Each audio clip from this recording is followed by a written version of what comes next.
இருக்கக்கூடிய சூத்திரங்களை இந்த அட்டவணையை வைத்து எளிமையாக படித்துக் கொள்ளலாம். உருளையின் புறப்பரப்பளவு 2πr h 2πr வட்டத்தின் சுற்றளவு இன்ட்டு உயரம் மொத்த அளவு 2πr h + r கன அளவு πr² h கூம்பு πrl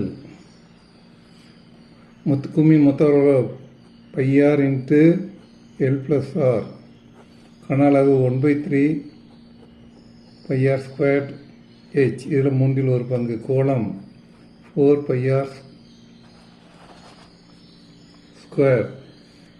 இதுவும் 4πr² மொத்த பரப்பளவு கன அளவு 4/3 πr³ அரைக்கோளம் நேர் பாதி எடுங்க 2πr².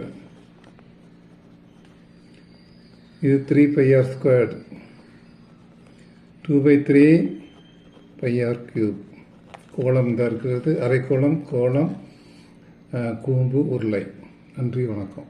இதில் இருக்கக்கூடிய சூத்திரங்களை இந்த அட்டவணையை வைத்து எளிமையாக படித்துக் கொள்ளலாம். உருளையின் புறப்பரப்பளவு 2πr h 2πr வட்டத்தின் சுற்றளவு இன்ட்டு உயரம் மொத்த அளவு 2πr h + r கன அளவு πr² h கூம்பு πrl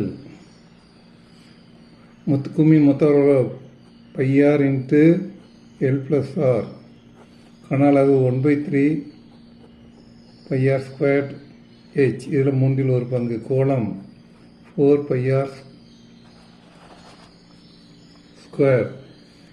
இதுவும் 4πr² மொத்த பரப்பளவு கன அளவு 4/3 πr³ அரைக்கோளம் நேர் பாதி எடுங்க 2πr².